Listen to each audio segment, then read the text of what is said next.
Bismillahirrahmanirrahim. Assalamualaikum warahmatullahi wabarakatuh.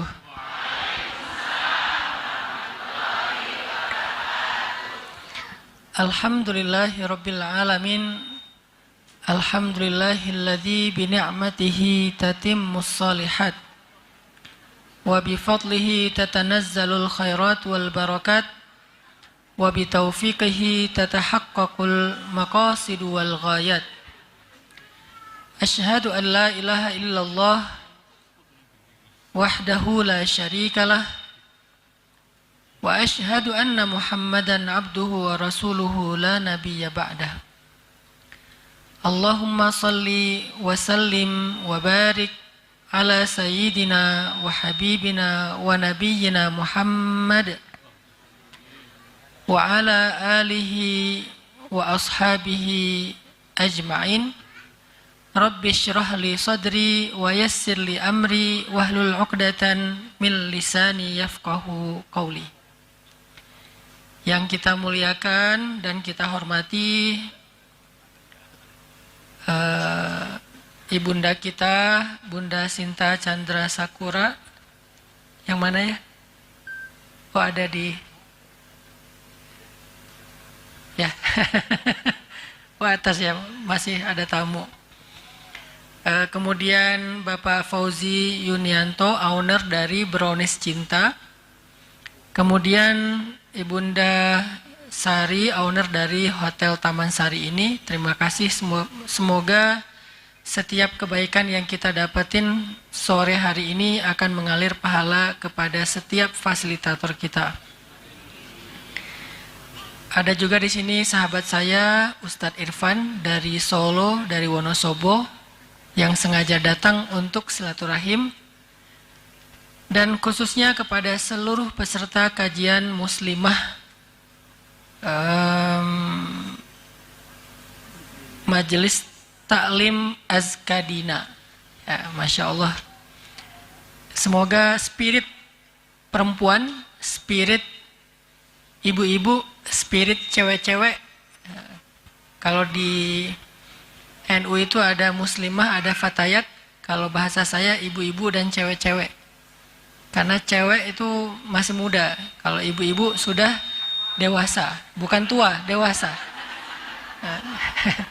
Muda lawannya dewasa, bukan tua. Jadi spiritnya tetap muda terus. Dan biasanya segala sesuatu itu kalau udah campur tangan ibu-ibu itu udah beres. Banyak hal kalau perempuan udah ikut campur tangan bukan jadi rumit, malah jadi mudah.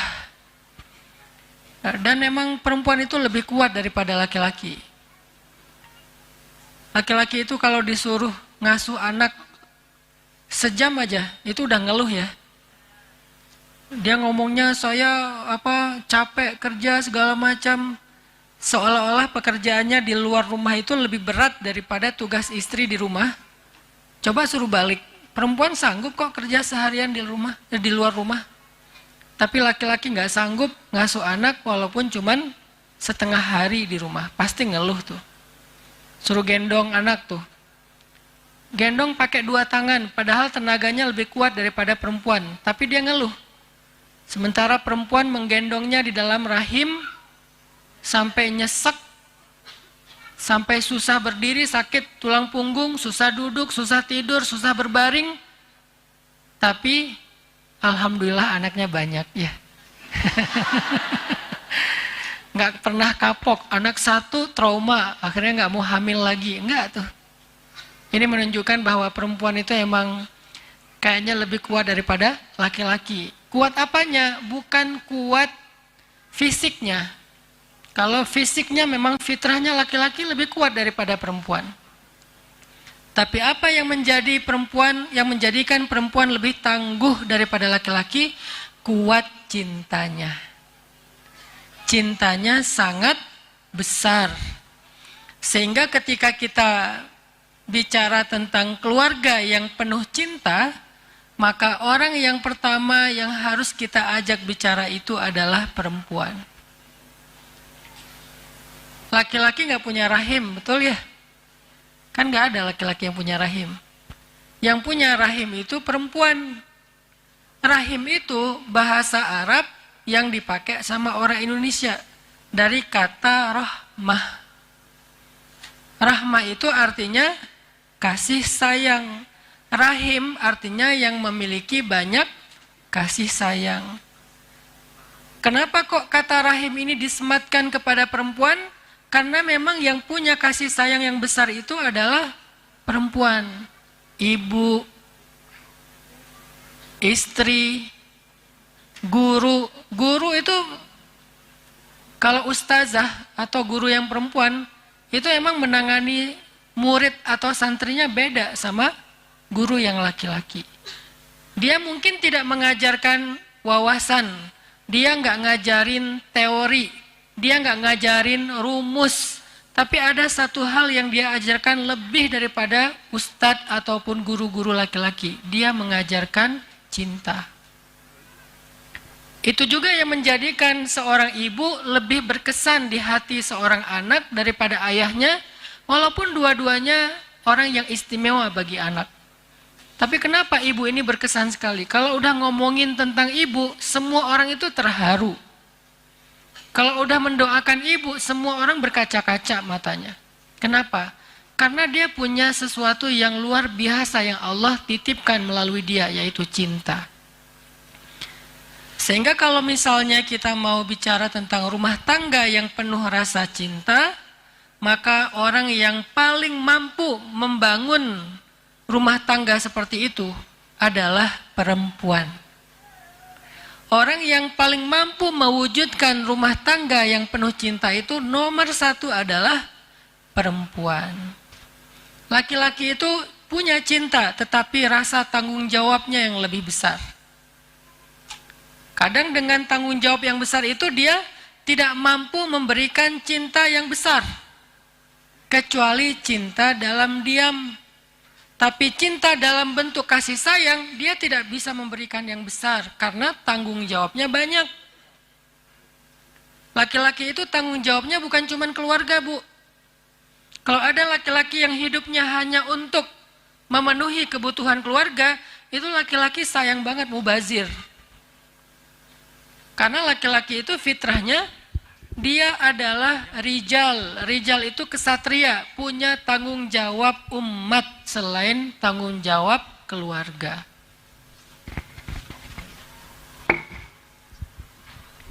Jadi, lebih kecil nggak sih? Jelas nggak suaranya di belakang? Jelas. Jadi, ibu-ibu, laki-laki itu kenapa tidak bisa memberikan kasih sayang sebesar perempuan kepada keluarganya? Karena dia memiliki tanggung jawab yang lebih besar, tanggung jawab yang banyak. Bukan hanya bertanggung jawab untuk memenuhi kebutuhan keluarga, tapi laki-laki juga bertanggung jawab untuk mengangkat beban umat. Dia bukan hanya bekerja untuk meniti karir pribadi, dia harusnya menjadi salah satu di antara rohilah pengangkut beban umat. Ngurus dakwah, ngurus sosial, ngurus masyarakat, ngurus tetangga se-RT, RW, kampung, walaupun bukan ketua RT, RW. Tapi dia punya tanggung jawab itu sebagai laki-laki. Sehingga dengan sibuk dan banyaknya tanggung jawab laki-laki, dia sedikit waktu yang tersisa untuk keluarga. Makanya kurang akrab sama anak. Waktunya mungkin ada yang suami hanya weekend aja pulangnya. Saya berusaha sekali untuk punya quality time dengan anak-anak. Tapi karena banyaknya amanah dakwah yang harus saya jalankan, karena dakwah saya bukan cuma tablik, bukan cuma ceramah. Lebih banyak lagi justru programming, membuat program.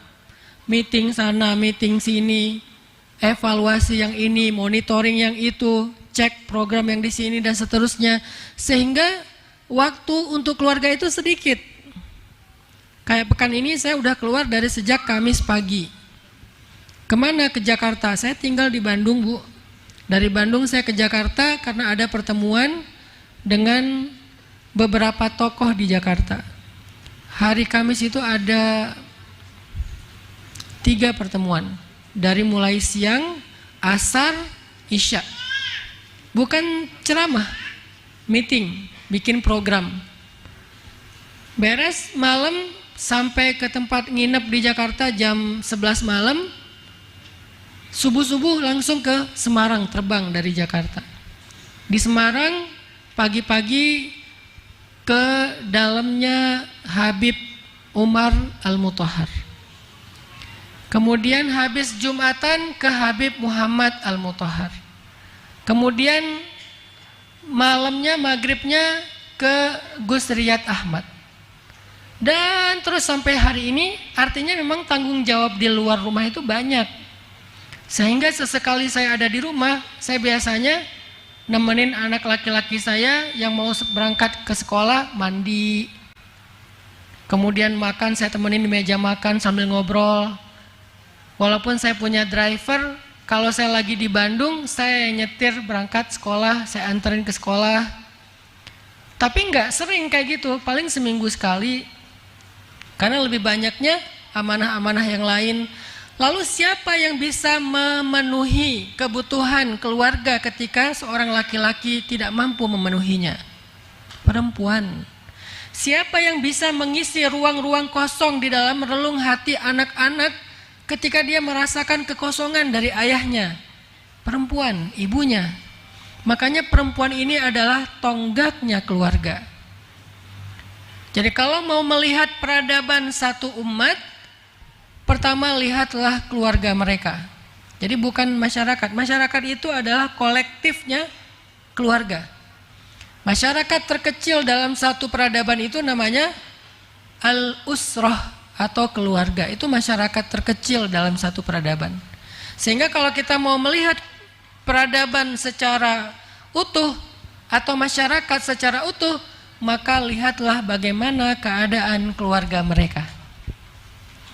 Dan kekuatan ataupun tiangnya keluarga adalah ibu, istri, perempuan. Itu tiangnya keluarga.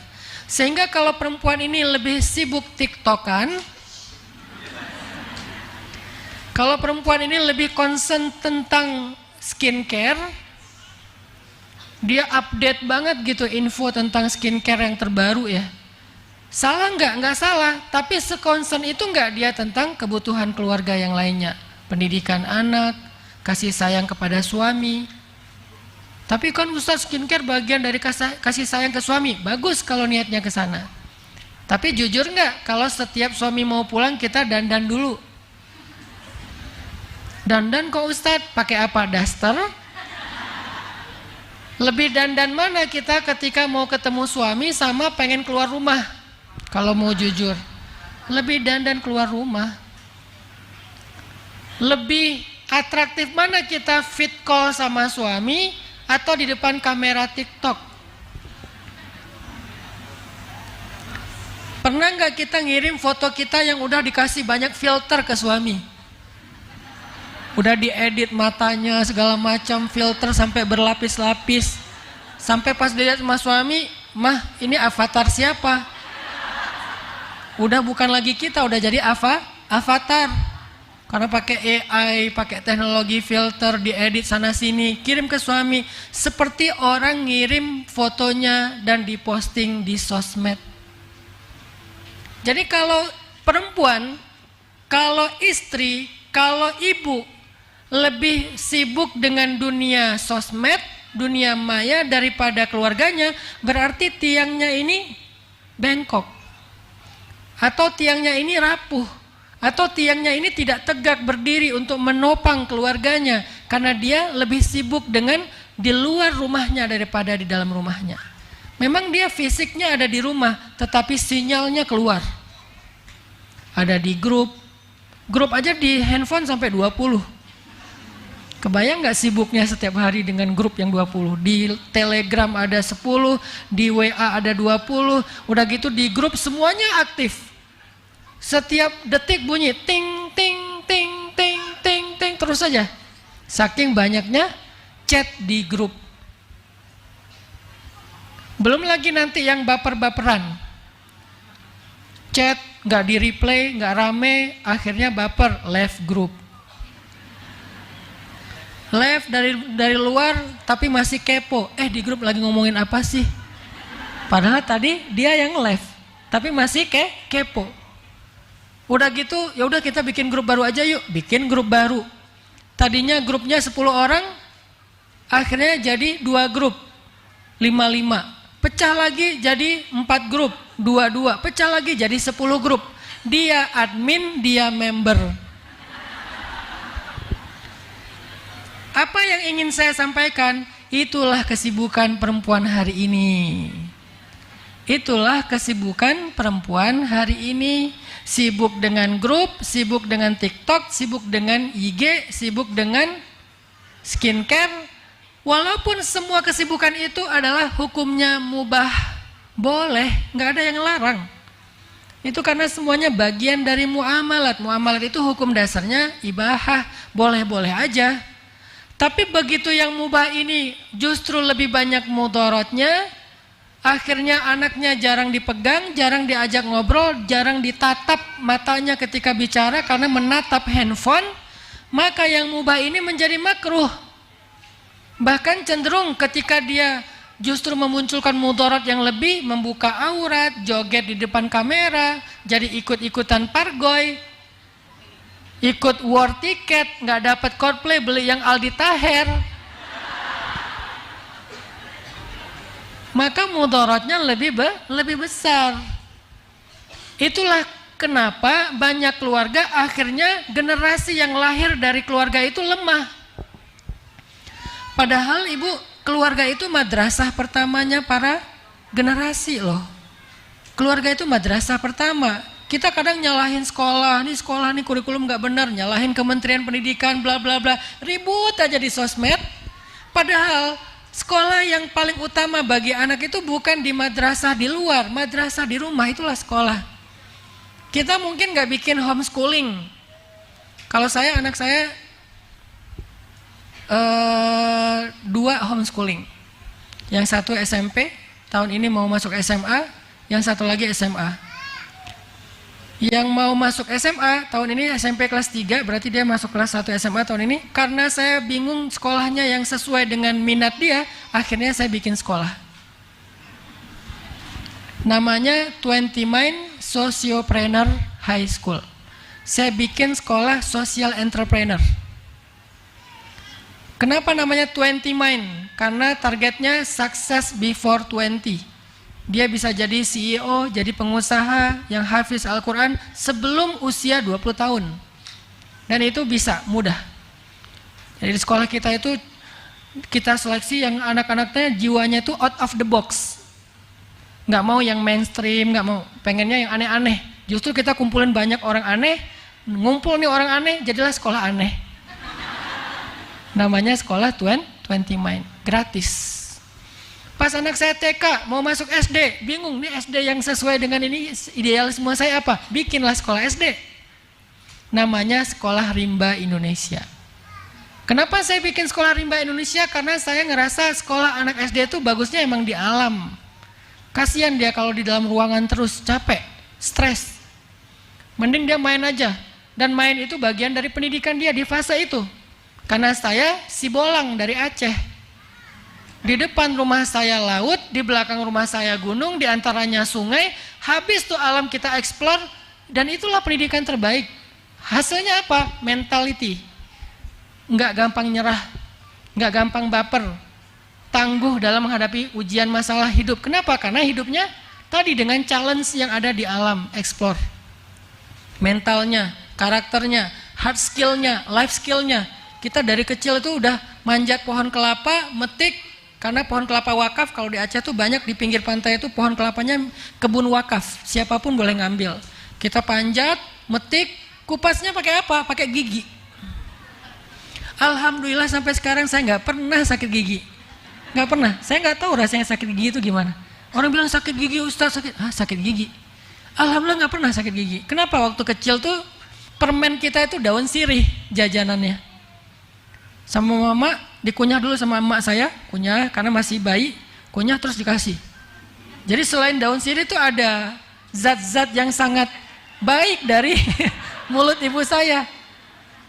Dan sekarang kan udah mulai populer lagi ya di tahnik kan, anak bayi itu sama orang tuanya. Tahnik itu bukan hanya pas pertama doang, ternyata di tradisi nenek moyang kita di tahniknya ya orang tuanya yang ngunyah daun sirih terus dikasih ke anaknya.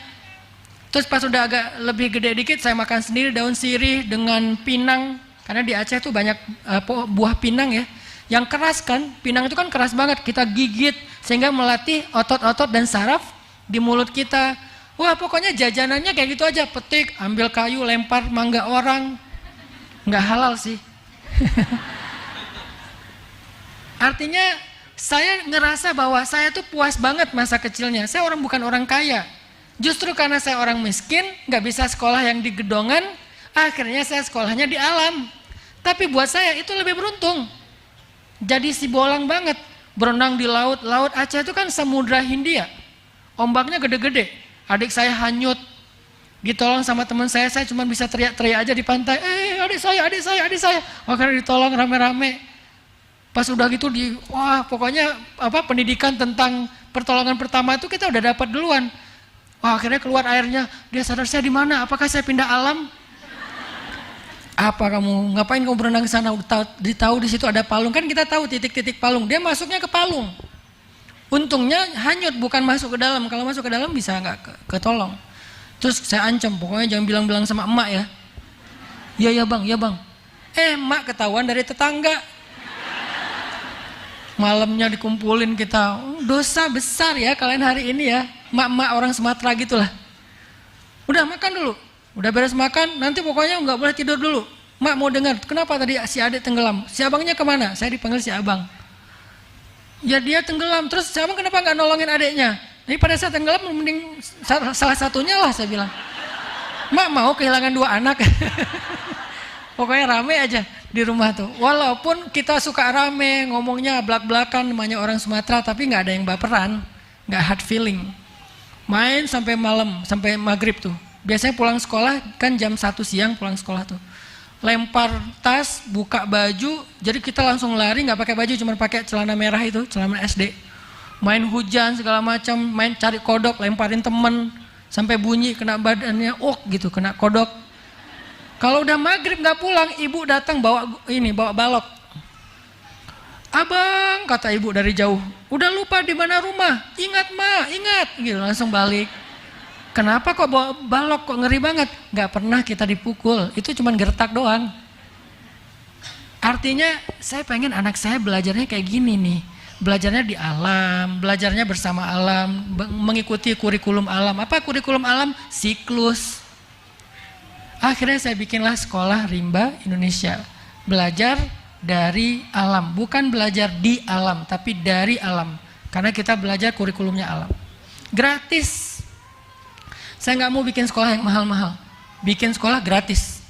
9 hektar kawasannya punya stable berkuda sendiri coba. Sekolah mana yang gratis punya stable berkuda? Punya kolam renang dari air mata air yang jernih. Punya farming.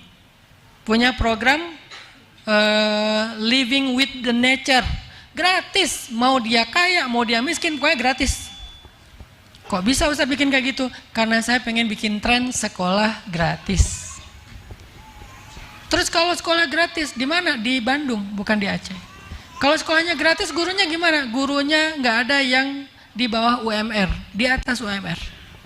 Targetnya 3 kali lipat dari UMR, tapi sekarang belum bisa, baru ada yang 2 kali lipat UMR. Jadi bukan mentang-mentang anak-anaknya gratis, gurunya juga gratis. Enggak, gurunya kita kasih kemuliaan walaupun belum layak.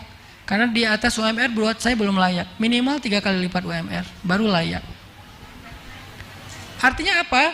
Artinya hari ini kita kalau berharap kepada pendidikan di luar aja nggak cukup, walaupun di luar udah bagus. Sekolah-sekolah unggul udah banyak. Ada satu yang nggak bisa diberikan di madrasah di luar, yaitu kasih sayang. Di mana dia dapatkan itu? Dan kasih sayang itu pendidikan, bukan sekedar semacam emosional, semacam perasaan. Enggak. Kasih sayang itu pendidikan penting. Orang kalau cukup kasih sayangnya, dia akan tumbuh dengan pertumbuhan yang sangat ideal. Kalau kurang kasih sayangnya, mau dia jadi profesor, tetap aja nggak ideal.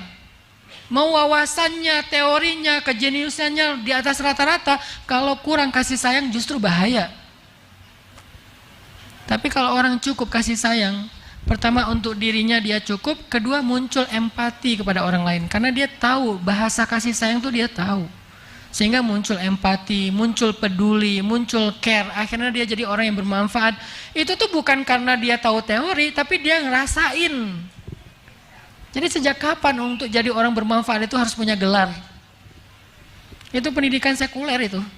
Untuk jadi orang bermanfaat, untuk jadi orang sukses harus punya gelar. Itu pendidikan sekuler.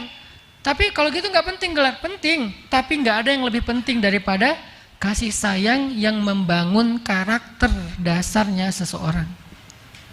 Itu yang menentukan seseorang sukses apa enggak.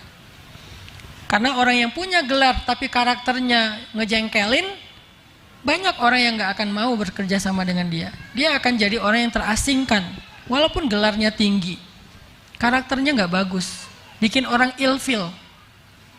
Dan itu banyak seperti itu juga. Gelarnya tinggi, ijazahnya luar biasa, ilmunya banyak. Tapi karena orangnya nggak bisa bergaul dengan bahasa kasih sayang, nggak humble, apapun yang dia lakukan itu nggak mendatangkan manfaat, malah mendatangkan mudarat. Jangankan di dunia karir, dalam dakwah sekalipun kayak gitu, ibu-ibu. Orang dakwah nih, ustadz, doktor, profesor, syekh, apa misalnya gelar apa akademik agamanya. Kalau akhlaknya nggak humble, dakwahnya nggak dengan kasih sayang, dakwahnya justru maki-maki orang, menjatuhkan orang lain, menghina orang lain, menyalah-nyalahkan orang lain, itu dakwahnya bukan malah menyambung ukhuwah, malah merusak ukhuwah. Akhirnya terjadi lagi keriuhan, terjadi lagi polemik di antara tubuh umat. Kenapa? Kayaknya karakter dan kurangnya kasih sayang dalam masa pertumbuhannya. Maka madrasah yang nomor satu terpenting bagi pertumbuhan seorang anak itu adalah keluarga. Dan keluarga itu murabbi atau mentor atau mursyid atau guru yang paling berpengaruh dalam pendidikan madrasah keluarga itu adalah ibu, istri, perempuan. Kalau orang tua, kalau ayah gimana? Kalau ayah itu kepala sekolah, dia nggak terjun langsung ke dalam pendidikan. Dia hanya memanage pendidikan, memprogram pendidikan, kepala sekolah. Sesekali doang dia ketemu sama muridnya.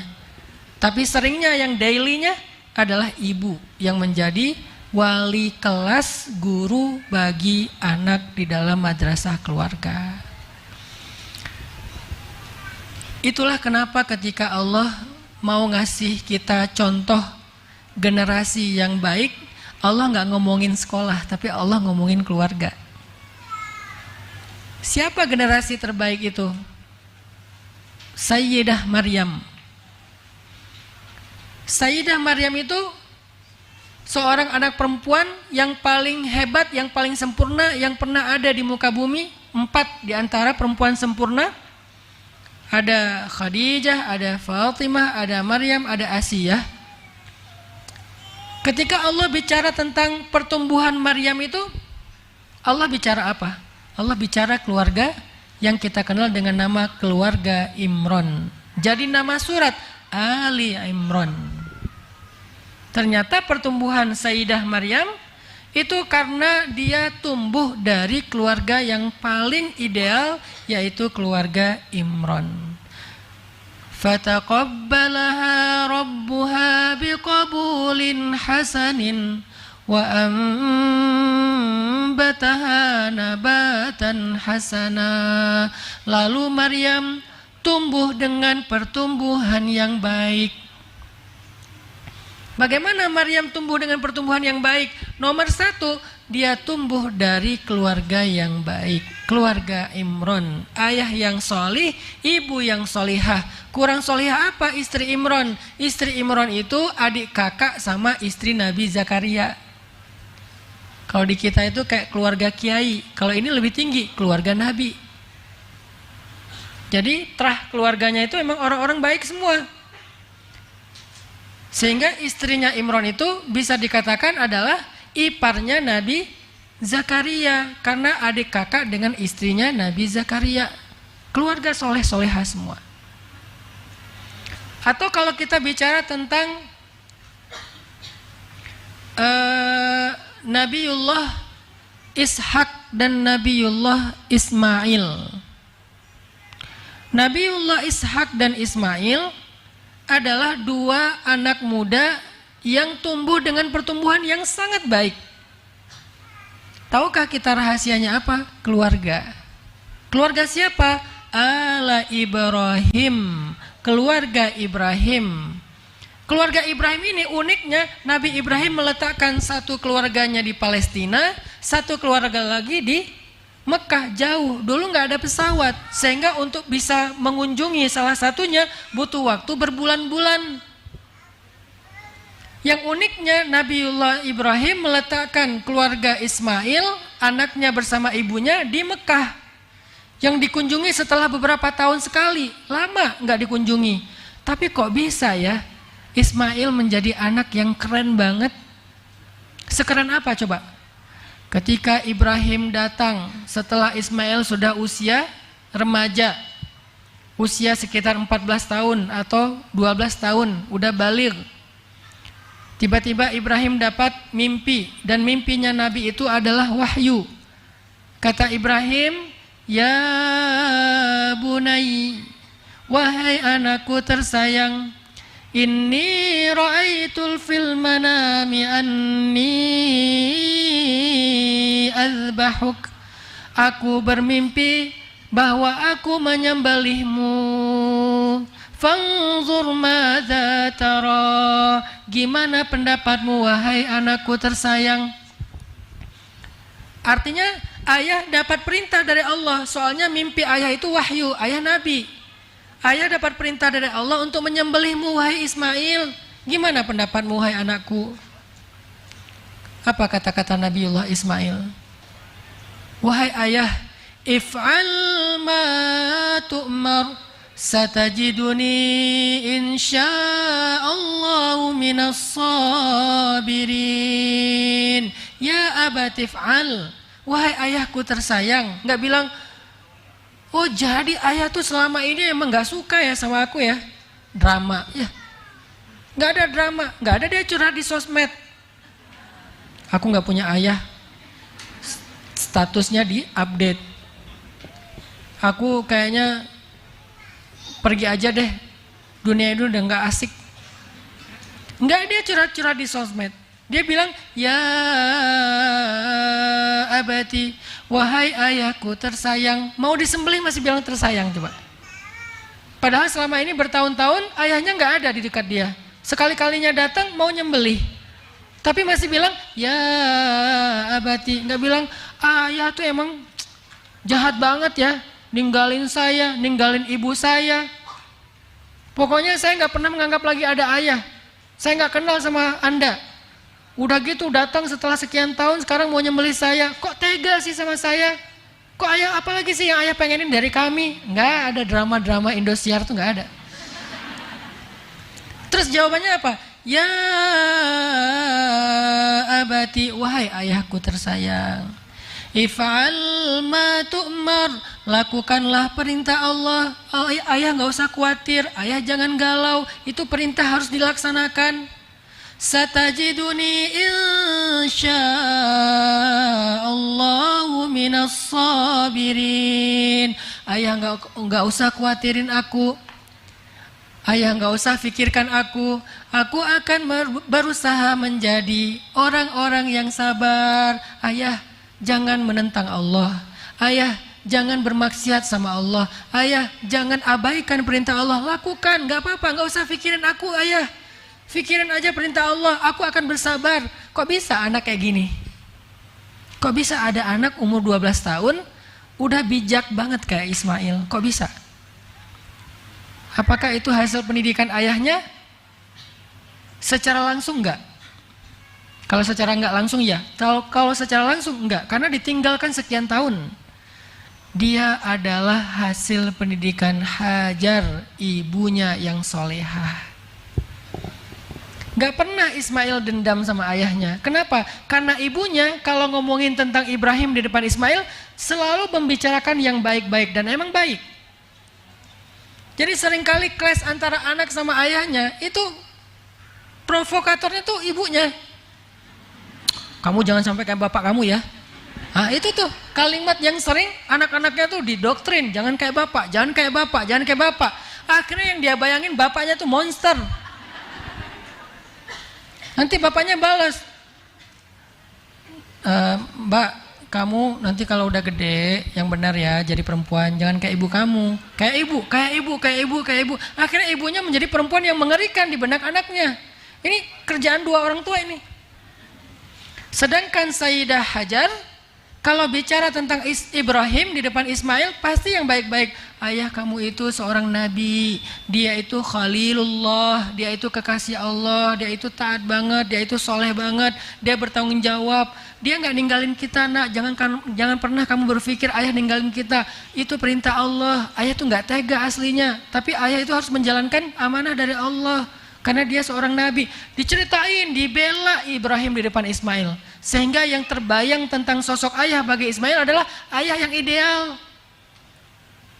Apakah kita membicarakan suami kita yang baik-baik di depan anak kita sehingga muncullah sosok ideal walaupun dia jarang ketemu dengan ayahnya? Itulah ibu, peran ibu kayak gitu emang. Jangan sampai dia berpikir gini, ayah nggak hadir pas aku ulang tahun. Sabar ya nak, ayah kamu emang kayak gitu. Kemarin aku tampil di sekolah, ayah juga nggak nonton. Ya ayah kamu tuh lebih memilih kliennya daripada kamu. Terus aku bikin raport, ayah juga nggak hadir ngambil raport aku. Ya itu, ayah kamu tuh memang kalau udah kerja lupa diri. Terus aja ngejelekin ayahnya, sehingga anaknya tuh punya banyak reason untuk membenci ayahnya. Harusnya kita yang memahamkan.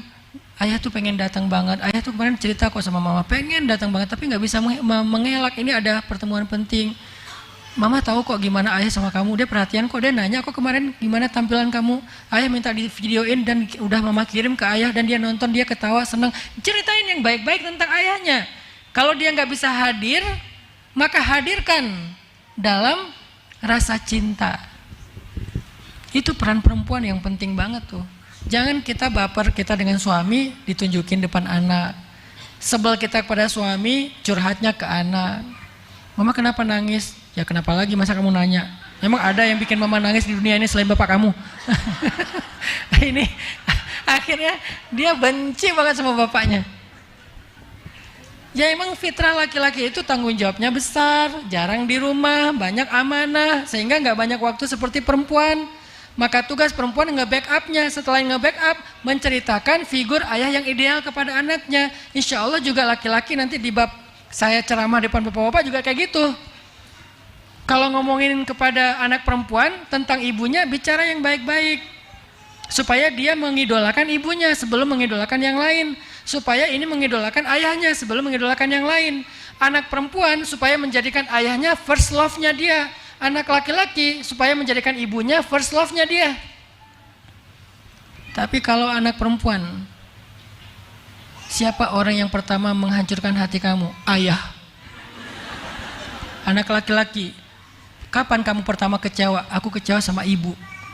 Berarti kehancuran hidupnya dimulai dari rumah. Makanya ketika kita bicara tentang Ismail, kok nggak dendam ya Ismail sama Ibrahim? Padahal ditinggal sekian tahun loh. Malah bukan hanya nggak dendam, baik banget sama Ibrahim. Ketika Ibrahim datang mau nyembelih, dia malah sabar. Dia malah meminta ayahnya untuk tegar. Dia yang bilang ke ayahnya supaya tegar. Kok bisa? Oh ternyata itu semua hasil perjuangan Sayyidah Hajar untuk menjelaskan atau membangun sosok ayah imajinatif kepada Ismail tentang Ibrahim alaihissalam. Nanti coba ibu-ibu perhatikan di dalam Al-Quran surat Ali Imran ayat 33 dan 34. Surat Ali Imran, surat keluarga Imran ayat 33 dan 34. Allah berfirman, Bismillahirrahmanirrahim. Inna Allah astafa Adam wa Nuhan wa ala Ibrahim وآل إبراهيم وآل عمران على العالمين ذرية بعضها من بعض والله سميع عليم. Sesungguhnya Allah telah memilih Adam dan Nuh dan keluarga Ibrahim serta keluarga Imran di atas semua manusia yang ada di muka bumi. Sebagian mereka adalah keluarga dari sebagian yang lain dan Allah Maha mendengar lagi Maha mengetahui. Itu yang saya sampaikan tadi. Ternyata ketika Allah bicara tentang generasi, baik generasinya Maryam, Isa dan seterusnya, maupun generasi Ismail, Ishak, Yakub, Yusuf, bahkan termasuk Yusuf juga di surat Yusuf, Allah nggak bicara tentang madrasah. Allah bicara tentang keluarga. Kenapa Yusuf bisa menjadi anak yang tangguh, anak yang sabar, anak yang rendah hati, anak yang ngalah, anak yang bahkan terhormat, terjaga dari fitnah perempuan? Kok bisa Yusuf begitu istimewa? Karena dia mendapatkan kasih sayang yang sangat besar dari ayahnya Yakub alaihissalam. Sayang banget Yakub sama Yusuf. Sehingga Yusuf kalau ada apa-apa curhatnya ke ayahnya. Ya abati, wahai ayah, saya melihat di dalam mimpi ada bintang, bulan dan matahari sujud kepada saya. Itu artinya apa wahai ayah? Curhat ke ayahnya. Dan di situ ketika anaknya curhat, dia tuh lagi masuk kelas. Jangan berpikir, kok kamu nggak sekolah sekarang? Di sekolah rimba Indonesia, kita punya satu program namanya Sekolah Bersama Ayah. Itu sebetulnya program saya kalau lagi pengen liburan sih.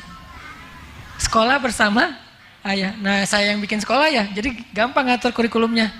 Apakah sekolah ini Diknas, Ustadz? Diknas. Namanya itu PKBM, kayak homeschooling. 30%-nya Diknas, 70%-nya kita create sendiri. Nanti ijazahnya resmi kok dari Diknas. Kita punya program namanya Sekolah Bersama Ayah. Ngapain? Anak itu nanti akan diajak oleh ayahnya atau diajak oleh ibunya untuk belajar bersama orang tua. Kadang diajarin tentang profesi ayahnya. Karena saya seorang konten kreator, karena saya seorang influencer, saya seorang selebgram, akhirnya saya ngajak Yahya, kemarin pas lagi ada kesempatan jalan ke Jepang, saya ngajarin Yahya cara ngevlog. Bang, nih bang cara ngambil angle bang, nih bang cara ngedit bang, nih bang cara bikin reportase. Akhirnya dia bikin vlog yang ketika pulang dari Jepang, sebetulnya saya yang ngedit sih. Dia cuma belajar aja jadi kayak mentinya saya. Semuanya saya ngambil video, saya yang ngebrief dia, bang ngomong gini bang, oh nggak gitu bang, ulang lagi bang. Sampai 3, 4, 5 kali ngetek, dia sabar. Lalu saya edit, selesai itu dia presentasi. Belajar public speaking, dia presentasi di depan keluarga dulu di rumah. Udah beres di keluarga, latihan, nanti presentasi di depan guru dan teman-temannya. Aku ke Jepang gini-gini, ini video aku yang gini-gini. Akhirnya dia dapat sebuah skill. Dan itu nggak diajarkan di dalam kelas, itu diajarkan oleh ayahnya sebagai mentornya. Nanti yang ayahnya dokter, ajak anaknya untuk praktek, ngajarin tentang humanity, tentang empati. Nah, nggak semua orang sanggup bayar. Jadi kalau kita punya keahlian, punya kelebihan, jangan semuanya dihitung. Ini ada nih yang datang nanti sebentar lagi, ini pasien mereka kurang mampu. Tapi kita berikan mereka yang terbaik juga. Diagnosa yang terbaik, resep dan obat yang terbaik. Jangan mentang-mentang nggak bayar, asal-asalan. Diajarin tuh anaknya duduk di meja bapaknya yang dokter. Akhirnya pulang-pulang dia presentasi gimana pengalaman jadi dokter sehari, praktek bersama ayah. Itu program penting banget loh. Makanya dalam beberapa bulan sekali kita punya program Sekolah Bersama Ayah atau Sekolah Bersama Ibu. Saya pernah tuh program Sekolah Bersama Ayah tuh, saya lagi ngecat pagar rumah. Jadi saya minta izin ke guru dan waktunya nggak ditentukan kapan masing-masing orang tua tuh punya jatah 3 bulan sekali lah. Sehingga mereka yang nentuin jadwalnya. Saya minta ke guru, hari ini Yahya nggak usah sekolah ya. Kenapa Ustadz? Karena Yahya pengen sekolah bersama ayah. Oh iya ya Ustadz. Akhirnya kita bikin konten untuk laporan kayak jurnal gitu. Kegiatannya apa? Ngecat pagar rumah. Karena pagar rumah saya tuh sering kena air, hujan jadi rusak, ganti kayunya dicat. Kita cari kayu dulu sama Yahya. Terus saya siapin kayunya, yang berat-berat saya ngerjain, yang ringan-ringan dia yang ngerjain, ngecat, ngalusin, ngedempul. Udah gitu dia yang megang, saya yang paluin. Sampai beres seharian udah selesai. Di situ ada bonding, di situ ada hikmah, di situ ada hard skill, di situ ada banyak hal yang dia dapatkan. Itu yang disebut dengan pendidikan keluarga. Karena saya nggak bisa setiap hari, ya sesekali saya ada di rumah, kita bikin program. Atau anak perempuan saya ajak panjat tebing, karena saya pengen semua anak saya tuh punya hobi olahraga. Nggak boleh dia nggak punya hobi olahraga, harus hobi olahraga, karena olahraga itu penting buat mental, penting buat tubuh dia, endorfin bla bla bla, nggak gampang stres, nggak gampang bosan, ya harus keringet. Kalau anak laki-laki olahraganya, kalau yang paling kecil Ertuğrul tuh olahraganya adalah reok Ponorogo. Terserah dia deh. Dek, kamu mau apa sih? Beliin aku ini, Bah. Dia manggilnya Baba. Beliin aku kostum reok. Saya beli di marketplace, murah 60.000, udah dengan kepalanya, dengan baju yang merah putih itu, dengan celana yang ada renda-rendanya. Setiap hari pengen itu. Kalau dia udah kotor dicuci, cucinya siang, sore pakai lagi. Pergi sekolah karena dia masih preschool, belum SD, pergi sekolah pakai itu juga. Pas di sekolah mau tampil apa? Tampil reok. Tiba-tiba kesurupan katanya. Sampai kesurupan, dia guling-guling di tanah. Saya tanya, kamu ngapain? Bah, ntar dulu bah, aku lagi kesurupan. Wah, kesurupan. Loncat. Pokoknya olahraga terserah. Terus anak perempuan yang Mutia, saya tanya, Mutia mau apa? Mau belajar apa? Apa ya? Kadang-kadang kan anak-anak kan harus diarahin ya, nggak tahu olahraga apa. Ya udah yuk ikut ayah kita belajar climbing aja. Akhirnya dia jadi member climbing. Karena dia orangnya agak banyak pertimbangan. Jadi biar agak berani tuh kasih climbing. Walaupun kadang-kadang harus dicontohin dulu, bapaknya yang disuruh naik. Ya saya ya udahlah naik-naik aja lah sebisa-bisa saya. Akhirnya posting, oh bagus ya. Akhirnya climbing. Yang satu lagi senangnya berkuda. Yang satu lagi senangnya apa? Pokoknya olahraga, berenang. Dianterin sesekali kalau mampu. Itu pendidikan yang bisa diberikan oleh ayah, ibu yang lebih berat dari itu. Ayah tuh merasa penting banget, padahal nggak penting sih sebetulnya. Ngajak main, ya, ngajak project. Cuman tetap ada sesuatu yang jadi membangun behavior mereka, membangun karakter mereka. Banyak hal yang terbangun lewat pendidikan ayah. Tapi tetap aja ibu. Kadang-kadang dia sebel sama ayahnya, kadang-kadang dia capek, ayahnya kadang-kadang suka maksa, namanya cowok gitu kan. Ibunya yang ngedorong. Ayo kamu bisa nak, dan seterusnya. Bukan, Mas udah tuh Mas kasihan anaknya, jangan malah berdebat-debat. Akhirnya yang satu belain anak, yang satu malah semangatin anak, akhirnya tarik-tarikan anak, anaknya stres. Ya, jangan berdebat di depan anak. Maka ketika Allah bicara peradaban, Allah bicara tentang anak, bicara tentang generasi, ternyata Allah bicara tentang keluarga. Yakub, Zakaria, siapa lagi? Imran, Ibrahim, semua bicara peradaban dan masyarakat, generasi-generasi terbaik, selalu yang dibahas itu keluarga, ayahnya, ibunya, ayahnya, ibunya. Maka semoga kita di sini bisa menjadi tiangnya peradaban. Yang kedua, yang terakhir adalah lalu bagaimana antara kita dengan pasangan. Jadi kita bicara tentang generasi, anak, seterusnya. Karena sebetulnya nggak akan baik kondisi pertumbuhan anak kita kalau suami istri itu tidak berkasih sayang. Kalau suami nggak berkasih sayang kepada istri dan sebaliknya, anak juga nggak akan mendapatkan kasih sayang yang utuh. Indonesia sekarang sedang mengalami krisis rumah tangga. Angka perceraian sangat tinggi di Indonesia. Mungkin cerai itu gampang kali sekarang. Ya, dengan bercerai mungkin dia lebih mudah untuk punya pilihan-pilihan yang lain dan seterusnya. Sangat tinggi. Ada yang viral, ada yang nggak viral. Yang nggak viral lebih banyak daripada yang viral. Di tempat istri saya tuh di Bojonegoro, tahun 2022, dalam 1 tahun sekian ribu kasus perceraian. Kalau dibagi per hari itu lebih daripada 30 kasus perceraian. Itu kabupaten. Setiap hari ada 30 janda baru dan duda baru. Bukan janda mana ya, bukan ya. Nggak pakai nada Melayu itu ya. Kayaknya itu lagu juga muncul karena banyaknya fenomena perceraian. Akhirnya muncul lagu, kan lagu itu kan menyikapi fenomena ya. Berarti kita sedang mengalami krisis keluarga. Tingkat perceraiannya tinggi di Indonesia. Dan makin kesini tuh makin nambah, makin tinggi, bukan makin turun, makin tinggi. Lalu dengan kondisi seperti ini, gimana kita berharap anak akan mendapatkan cinta yang utuh, kemudian tumbuh dengan pertumbuhan yang baik? Sulit. Walaupun bukan berarti nggak mungkin.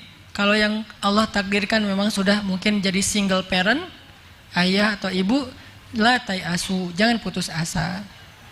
Karena sebaik-baik yang mendidik itu adalah Allah, titipkan kepada Allah. Tapi dalam ikhtiar manusia tetap aja nggak akan seideal kalau keduanya masih utuh dan harmonis.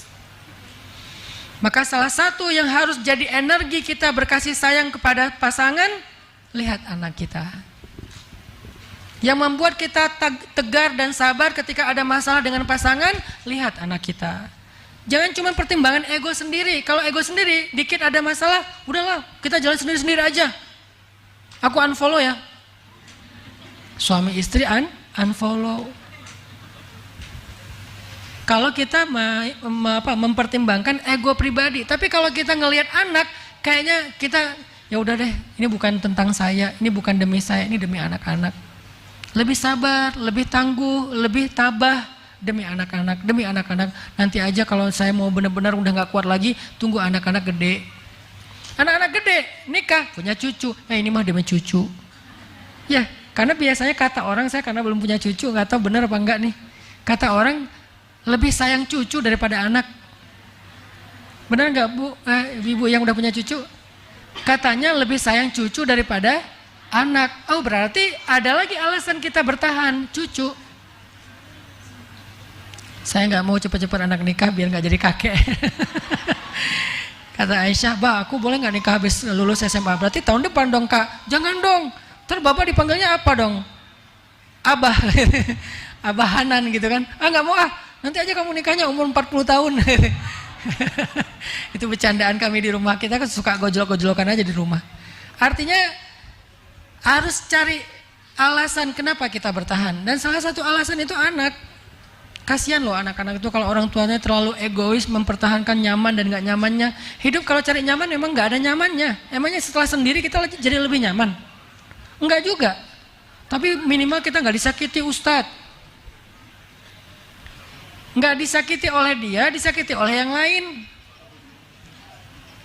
Atau minimal disakiti oleh keadaan di mana kita semakin sulit karena sendiri. Bertahan deh, usahakan bertahan. Kecuali benar-benar udah nggak bisa lagi, itu udah benar-benar nggak ada alasan lagi untuk kita bertahan. Tapi kalau masih bisa bertahan.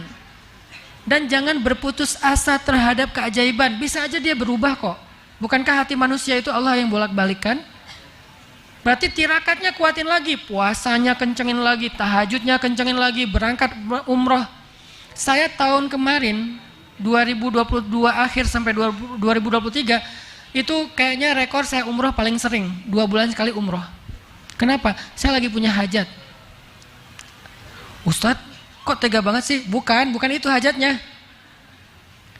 Ada usah mau kawin lagi kok umroh sampai 3 kali. Bukan, hajat saya hajat dakwah.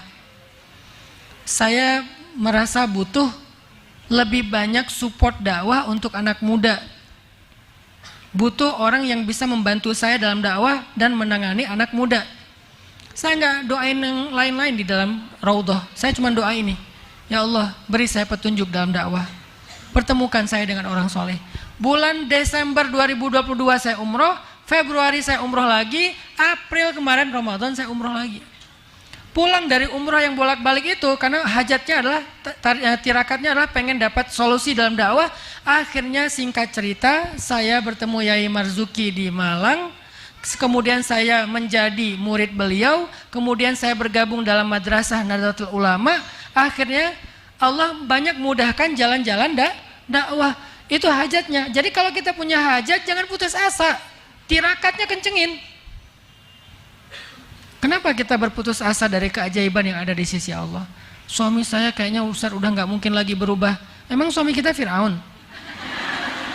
Kan bukan Fir'aun, orang Asia aja sabar dengan Fir'aun. Sementara suami kita bukan Fir'aun. Mas Fir, bukan Fir'aun, Firman. Namanya Firman, bukan Fir'aun. Jadi kalau Asia saja yang suaminya Fir'aun itu nggak nyerah, bertahan sampai akhir hayatnya, maka siapa kita untuk punya alasan menyerah? Nabi Lut aja, Nabi Nuh aja bertahan sampai Allah yang menyuruh beliau untuk ninggalin keduanya, maka siapa kita untuk menyerah kepada istri kita? Fikirkan anak, bertahan sekuat tenaga. Kalau kita nggak lagi bisa ngelihat dia, lihatlah anak. Setiap lihat dia sebel, setiap lihat dia sakit hati, setiap lihat dia marah, setiap lihat dia kecewa, setiap dia teringat lagi pengkhianatan, kebayang semua kejahatannya. Jangan lihat. Terus siapa yang dilihat? Lihat anak. Kalau ngelihat anak mirip bapaknya soalnya. Ingat juga.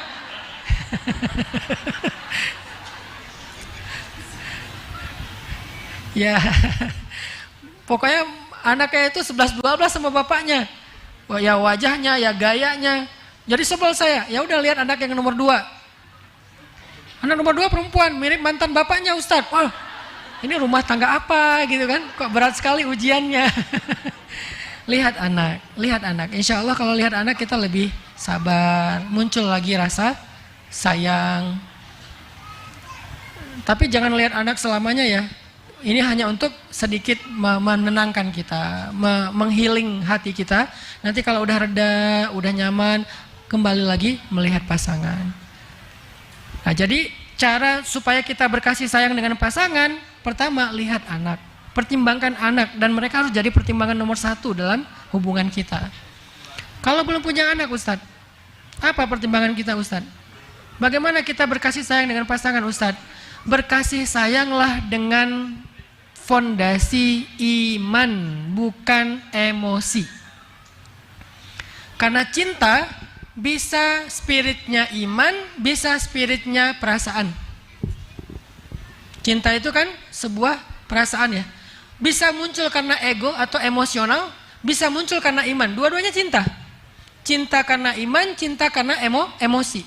Kalau cinta karena emosi itu sangat rapuh. Rapuh banget. Cemburu dikit, rame. Kecewa dikit, rame. Kurang dikit apa yang diharapkan, rame. Kita WA, lama dibaca, rame. Udah dibaca tapi nggak dibales, rame. Udah dibales typing tapi nggak jadi ngirim, rame. Dia online beberapa kali tapi kok nggak pernah ngechat kita, rame. Kita miss call, kita telepon malah di reject. Mungkin aja lagi meeting, memang dia kaget soalnya tiba-tiba muncul suara dering, dia reject langsung, dia tolak, rame. Wah, nggak bener nih kayaknya. Sering pulang malam, rame. Istrinya di rumah tidur duluan, suaminya rame. Istrinya di rumah kadang-kadang masaknya nggak enak, suaminya rame, dan seterusnya. Kalau hanya tentang diri kita, perasaan kita, itu cinta itu rapuh banget. Walaupun sensasional, tapi rapuh. Terus cinta itu dibangunnya dengan apa Ustadz? Dengan iman. Gimana membangun cinta dengan iman? Saya mencintai dia karena Allah. Allah yang nyuruh saya mencintai dia. Allah yang nyuruh saya untuk berkasih sayang kepada dia. Sehingga cinta saya kepada dia adalah ibadah. Bukan sekedar seru-seruan, tapi ibadah. Allah yang nyuruh saya mencintai dia. Semakin cinta, semakin bertambah pahala. Sehingga kalau kita mencintai seseorang, mencintai pasangan kita karena iman, karena Allah, nanti ketika ada masalah, kita yang kita pegang itu Allah, bukan orangnya. Ketika ada masalah, kita kembalinya kepada Allah. Gimana cara ketika ada masalah kembali kepada Allah? Kalau kita saling mencintai karena Allah, Bu, biasanya masalah itu muncul gara-gara hubungan kita dengan Allah itu renggang. Biasanya kayak gitu. Kalau kita mencintai pasangan karena emosi, biasanya masalahnya tuh gara-gara ego. Kalau masalahnya gara-gara ego, susah nyari jalan temunya, sama-sama ego, nggak mau mendekat. Tapi kalau mencintai karena Allah, kalau ada masalah, pasti penyebabnya kerenggangan hubungan kita dengan Allah. Sehingga kalau kita misalnya mau menyelesaikan masalah kita, caranya gampang, perbaiki aja hubungan kita dengan Allah. Nanti Allah akan ilhamkan lagi cinta di dalam hati keduanya. Ada hadis, man aslaha ma bainahu wa bainallah aslahallah ma bainahu wa bainan nas. Siapa yang memperbaiki hubungan antara dia dengan Allah, Allah perbaiki hubungan antara dia dengan manusia. Manusia ini pasangan dimulainya. Sehingga kalau kita punya masalah dengan seseorang, dengan pasangan, hal pertama yang kita lakukan adalah perbaiki dulu hubungan kita dengan Allah. Nanti Allah yang akan perbaiki hubungan kita dengan pasangan. Kalau cinta dan hubungan kita dibangun atas iman. Dibangun atas iman. Gimana dibangun atas iman? Kalau kita lagi romantis, ajak ngaji bareng. Ajak taklim bareng. Ajak sholat sunnah bareng. Saling ingatin tentang zikir. Itu romantisnya kita itu dalam ketaatan. Sehingga ketika misalnya dia semakin dekat sama Allah, semakin yakin sama Allah, semakin berpihak dan bergantung sama Allah, ketika ada masalah, Allah yang akan beresin hubungan kita. Siapa contohnya, Bu? Nabi pernah menceraikan Hafsah. Nanti ibu-ibu bisa baca cerita ini di dalam Asbabun Nuzul, ayat pertama surat cerai. Apa Al-Quran surat cerai? Surat At-Talaq. Kalau bahasa anak muda, surat diputusin. Surat At-Talaq. Kenapa kok ada surat cerai di dalam Al-Quran? Saking Allah terlibat pengen supaya kita gak cerai. Kasusnya apa? Ayat pertamanya, Nabi mentalak Hafsah, istri Nabi yang berasal dari anaknya Umar bin Khattab. Emang ada masalah apa, Ustadz? Jangan kepo. Gak ada masalah, karena Nabi itu gak bikin salah. Istrinya juga bukan perempuan yang jahat. Dua-duanya soleh-soleha. Kok bisa cerai sih, Ustadz? Ya namanya rumah tangga. Memang kayak gitu, harus ada kayak gitu biar kita bisa punya contoh. Contoh bercerai, bukan contoh bertahan. Karena mereka gak jadi cerai nanti akhirnya. Bukan contoh bercerai, contoh bertahan. Nabi itu kan contoh. Allah takdirkan ada cerita sedikit dalam rumah tangga Nabi, bukan tentang pengkhianatan, bukan tentang dosa, tapi gak nyaman. Akhirnya Nabi harus menceraikan Hafsah. Kalau kepo banget, baca nanti di surat At-Tahrim, ada ceritanya di situ. Pembukaan surat At-Tahrim. Kenapa sih sampai Nabi marah sama Hafsah? Ada di situ. Tapi nggak ada kepentingan kita bahas sekarang. Intinya Nabi menceraikan Hafsah. Dibawa pulanglah Sayyidah Hafsah ke rumah Umar. Lalu ketika Nabi balik dari rumah Umar, di tengah jalan datang malaikat Jibril. Diutus sama Allah. Kan malaikat itu nggak turun kecuali diutus sama Allah. Wa ma natanazzalu illa bi amri rabbik. Kami tidak turun kecuali perintah Allah. Turun malaikat Jibril. Langsung nyamperin Nabi, ya Muhammad, raji'ha, raji'ha, raji'ha. Wahai Muhammad, rujuk Hafsah, rujuk Hafsah. Innaha min azwajik, innaha zaujatuk fid dunya wal akhirah. Dia itu adalah istrimu di dunia dan di akhirat. Raji'ha ya Muhammad. Falima ya Jibril. Kenapa Jibril saya harus merujuk dia? Seistimewa apa dia wahai Jibril kok Allah sampai membela Hafsah?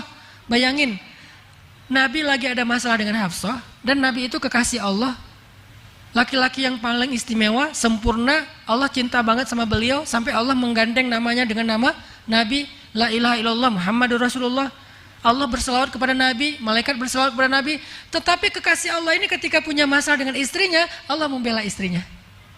Apa sih keistimewaan Hafsah kok sampai dibela Allah? Dan Nabi bertanya sama Jibril, walima ya Jibril? Kenapa Jibril kok istimewa banget Hafsah sampai dibela Allah dan saya harus merujuknya ketika saya lagi ada masalah dengan dia? Apa jawaban Jibril? Innaha sawwamah qawwamah. Hafsah itu sawwamah. Sawwamah itu dari kata soimah. Soimah itu apa? Bukan artis.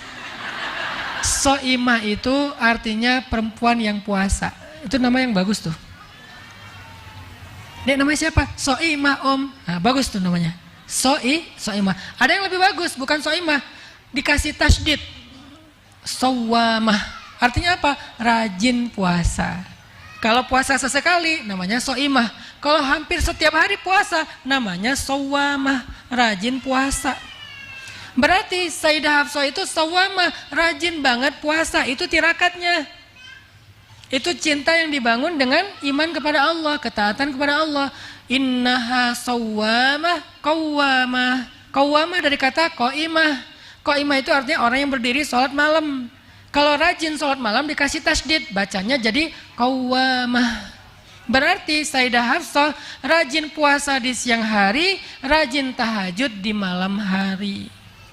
Tahajudnya gimana? Selain rajin, panjang tahajudnya Sayyidah Hafsah itu. Kalau nggak lagi malamnya jatahnya Nabi nginap di beliau, maka sholatnya itu panjang. Seberapa panjang? Minimal 1 juz. Kita Al-Ikhlas aja bagi 3. Karena cuman gitu kita baru ikhlas ya. Kalau enggak kurang ikhlas. Ini 1 juz minimal. Panjang sholatnya.